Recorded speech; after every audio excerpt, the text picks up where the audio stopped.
Hello po mga kaibigan at welcome pong muli sa aking YouTube channel para sa isa na namang episode. Bago ang lahat ay magpapasalamat muna ako sa lahat ng mga taga-subaybay ng aking channel. Maraming salamat din po sa mga bagong nag-subscribe sa aking munting channel. Hindi ko na po kayo maisa-isa. Pati na rin sa lahat ng mga manunood, silent viewers at yung mga napadaan lang sa channel ko. Maraming salamat po sa inyo.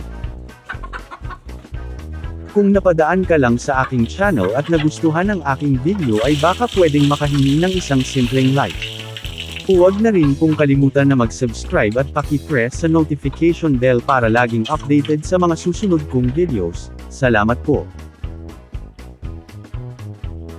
Ang episode natin ngayon ay para sa mga baguhan o nagbabalak na pasukin ang pag-aalaga ng baboy. Ang isang madaling paraan ay ang pagbili ng mga piglets na gagawing patabaing baboy o fatteners. Aalagaan at pakakainin ng 3.5 hanggang 4 na buwan at kung umabot na sa average market weight na 90 kilograms pataas, ay ibebenta na.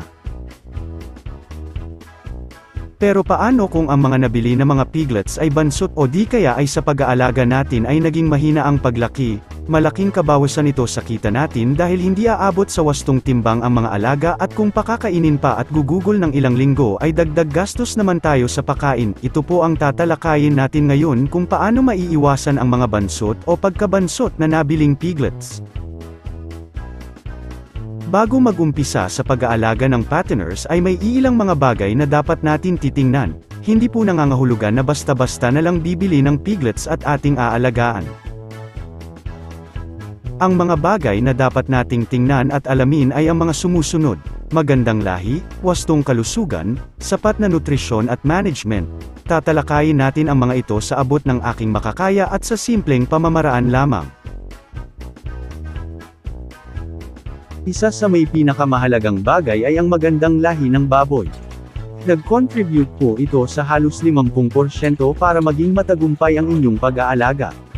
Kung mag-i-invest man lang kayo ay pumili na ng biik na may quality breeds, siguraduhin na reliable ang pagbibilhan at may quality na mga inahin at barako dahil mabilis lumaki ang mga piglets, katulad ng mga large whites, landrace, direct at marami pang iba. Kung may lahing native kasi ay hindi agad makukuha ang average weight na 90 kilograms pataas sa loob ng 3.5 hanggang 4 na buwan kahit quality feeds pa ang gagamitin. Kapag bibili na ay pumili din sa mga biik na malulusog, active, malakas kumain, masigla ang mata hindi nagmumuta, makintab ang balahibo o balat na may pagka-pinkish o mapula-pula, walang deformities sa katawan, mabilog ang body structure at marami pang iba. Huwag na po ninyong piliin sa grupo yung mga nakahiga sa isang sulok at mukhang matamlay, maliliit, hindi active, payat, walang ganang kumain at iba pa. Alamin din sa may-ari ang tungkol sa kalusugan at ano ang naging programa sa pagbibigay bakuna o bitamina habang nasa inahin pa, kabilang dito ay ang pagbibigay ng mga bitamina na iron at B-complex. Madalas binibigyan ito ng 2 dose sa unang buwan mula nang ipinanganak ang mga piglets. Mahalaga po ito panlaban sa anemia at magana silang kumain. Mas maganda din kung nakapagbigay ang seller ng mga bakuna laban sa respiratory disease, hog cholera at iba pa. Basta ang importante po ay yung 2 bitamina na iron at B-complex, ang ibang bakuna ay depende na sa nag-aalaga kung kasama sa kanilang programa o kung may epidemya sa lugar pero madalas lalo na kung sa backyard lang ay wala na ang mga ito. Depende na rin sa inyo kung isasama sa inyong pag-aalaga ang mga naturang bakuna lalo na kung malaki ang naging investment para panigurado. Kapag nakabili na ng mga alagaing baboy ang susunod naman na pagtuunan ng pansin ay ang pagbibigay natin ng sapat na nutrisyon, nakapaloob na dito ang ipapakain na feeds, gamot at mga supplements, importante din po na may quality feeds, sapat at naaayon sa edad ng baboy, magiging bansot o mabagal ang paglaki at timbang kahit pa maganda ang lahi kung hindi naman tama at sapat ang pinapakain. Kailangan din na regular ang pag-deworm, bitamina at paggamot kung nagkakasakit. Dahil kung may sakit ay walang ganang kumain at hihina din ang paglaki nila. Ang huli ay ang management natin sa mga alaga, nakapaloob na dito ang environment, kulungan, kalinisan, temperatura at iba pang mga mahahalagang bagay sa pag-manage natin para maging maayos ang kanilang paglaki. Sa pabahay ng mga alaga kailangan na may sapat na sukat at dami na ilalagay ng mga piglets. Hindi sila dapat nagsisiksikan, dapat ma-maintain din ang tamang temperatura na may proper ventilation. Hindi sila natatamaan sa napakainit na sikat ng araw at kung umuulan ay hindi nababasa. Panatilihin din na maging malinis ang loob at labas ng kulungan.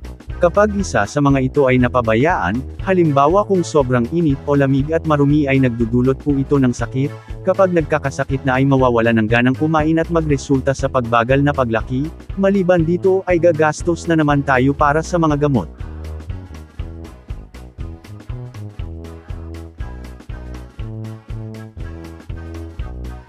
Short recap po tayo, bago mag-umpisa o bibili ng mga piglets para gagawing fatteners man o palahi ang baboy, importante po na may magandang lahi dahil mabilis ang pagtubo nila.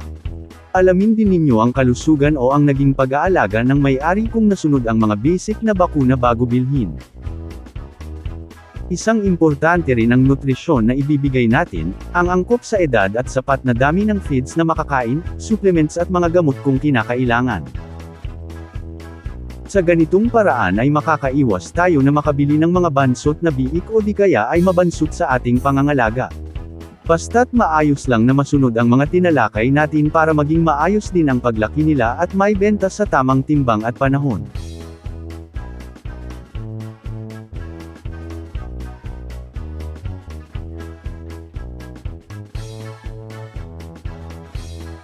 Ang nakikita po ninyo ngayon sa aking video ay may dalawang biik na kumakain ng kangkong, mga anak po ito ng isang inahin namin at magdalawang buwan pa sila.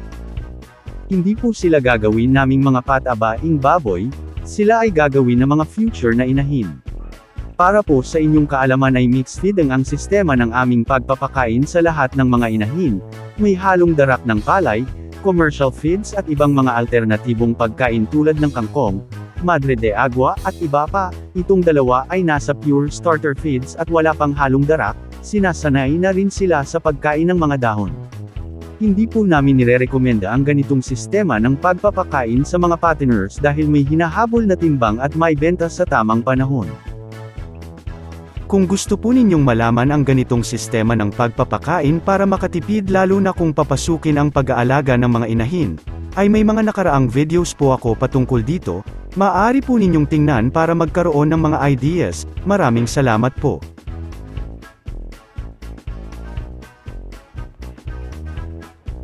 Ang inyong natunghayan ay based lamang po sa aming pamamaraan at experiences bilang backyard racer.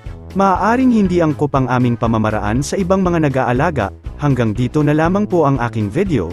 Sana ay nagustuhan at may nakuhang mga simpleng kaalaman sa munti kong naibahagi. Maraming salamat sa oras ng inyong panunood at happy farming po mga kaibigan.